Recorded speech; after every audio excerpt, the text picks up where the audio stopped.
मैं फरजाना यास्मीन हूँ और वो जो जिसके नाम ये केस चल रहा है वो मेरी सिस्टर है बड़ी। और हम घर पे सिर्फ 4 औरतें थी, एक मेल था और वो ना कम से कम 70-80 के करीब बंदे आए हैं और उन्होंने इतना तशद्दुद किया है, बहुत ज़्यादा। हमारा सर भी फोड़ दिया है और अम्मी के भी मारा है सर पे और जिस्म भी बहुत ज़्यादा ज़ख्मी है और भाई जो थे उसे भी बहुत मारा है और मालूम ऐसी जो थे उन्हें भी बहुत मारा और हर चीज़ हमारी गिरा दी है। और वो नशे में थे कुछ बंदे, असला भी साथ था, डंडे भी थे, इतनी लाठी चार्ज किया है, बहुत ज्यादा किया उन्होंने। कम से कम 70-80 के करीब बंदे थे और हम 4 फीमेल थी और 1 मेल था और जो अगर बीच में एक बच्चा भी आता था उस बच्चे को भी वो मार रहे थे।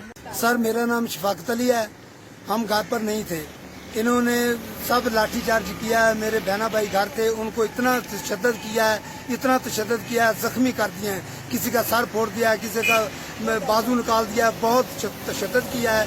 कि जो रैस बशीर है, मुतलका थाना इस्लामगढ़ है, रैस बशीर ने 1 लाख रुपया मेरे को लिया वे और लिया बड़ाइच शहजाद के सामने मेरे को लिया वे 1 लाख रुपया पूरा इन्हें मेरे को लिया और मखदूम जड़ा है पटवारी उन्हें 75,000 रुपया मेरे को लिया वे और वो लैके लैन के बावजूद भी इन्होंने साड़ी सपोर्ट 1 रुपया भी नहीं की, बल्कि साढ़े घर से तशद्दुद किया।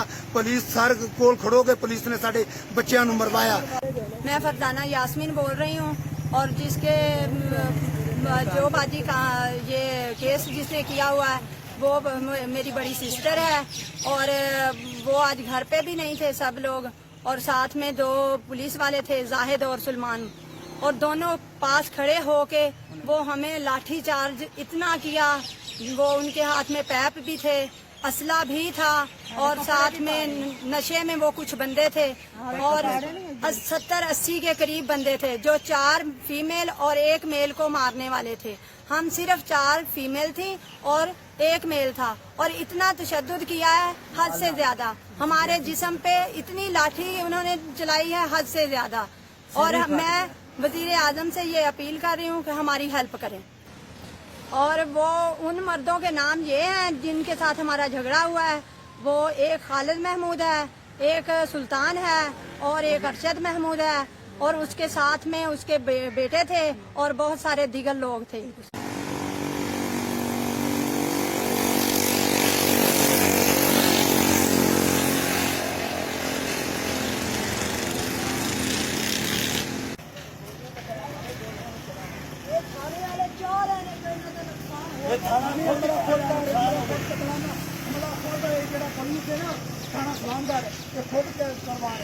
मेरी मां नू मारिया, मेरी बीवी नू मारिया, मेरी भैन नू मारिया, मैं छड्डांगा किसी नू नहीं।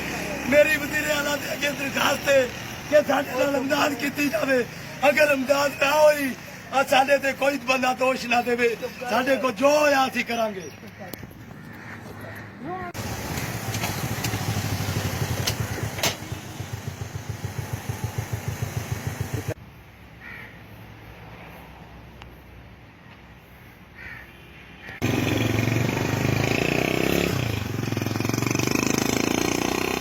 मौके ते सिर्फ 4 औरतां सीगियां, साडे बंदे नहीं सी घर। ये 70-80 बंदा सी, इन्हां कोल पिस्टल सी, इन्हां कोल डंडे सीगे। जेड़ी औरत साडी डिग पैंदी सी ना ओनू उत्तू डंडियां नाल मारदे सीगे, बड़ा मारे इन्हां कहा इन्हां दी लत्तां पिस्टल मारो, इन्हां नूं लूलियां करके अंदर सिੱਟੋ। धक्के मार के मेरा सिर देख लो, आ मेरी बाजी का सिर देख लो, आ देख लो मैं ऊपर मेरी वालदा आस्ता आस्ता आस्ता चिमड़िया के नाल ए सिर फटिया। भाई इधर आ, ਅਸੀਂ ਹੁਣ ਆਪਣਾ ਜਿਸਮ ਤਾਂ ਛਾਪਿਆਂ ਤੇ ਦੇਖ ਪਈ ਨਾ ਤੇ ਮੈਨੂੰ ਸਿਰ ਕਿਆ ਮੇਰੇ ਵਾਲਾਂ ਤੇ ਫੜ ਕੇ ਤੇ ਲੱਤਾਂ ਸਾਰੀਆਂ ਸਾਡੀਆਂ ਇਹਨਾਂ ਨੇ ਬਹੁਤ ਸਿਰਫ ਮੌਕੇ ਤੇ 4 ਔਰਤਾਂ, ਸਾਡਾ ਕੋਈ ਬੰਦਾ ਨਹੀਂ। ਇੱਕ ਸਾਡਾ ਭਾਈ ਹੈ ਪੱਟੇ ਲੈ ਕੇ ਉੱਤੋਂ ਆਇਆ, ਇਹਨੂੰ ਮਾਰਿਆ ਇਹਨੇ, ਸਾਡਾ ਕੋਈ ਬੰਦਾ ਨਹੀਂ ਮਾਰਿਆ, 2 ਔਰਤ। ਇਹ ਦੇਖ ਲਓ, ਆ ਦੇਖ ਲਓ ਇਸ ਬੰਦੇ ਦਾ ਕੀ ਮਾਲਦਾ ਦਾ ਇਸੇ ਤਰ੍ਹਾਂ ਹੀ ਔਰਤਾਂ ਮਾਲਦਾ ਨੂੰ ਇਦਾਂ ਇਹਨਾਂ ਨੇ ਕੀਤਾ। ਸਾਡੇ ਵੀ ਜਿਸਮ ਇਸ ਤਰ੍ਹਾਂ ਹੀ ਨੇ, ਡੰਡਿਆਂ ਨਾਲ ਨਾ ਮਾਰਿਆ ਸਾਨੂੰ, ਇਹ ਥੱਲੇ ਸੁੱਟ ਕੇ ਤੇ ਸਾਨੂੰ ਮਾਰ।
ਅੱਗੋਂ ਸੋਨੀਆ ਇਹ ਸੋਨੀਆ ਪੁੱਛ ਕਿਹੜੇ ਥਾਣੇ ਤੇ ਆਏ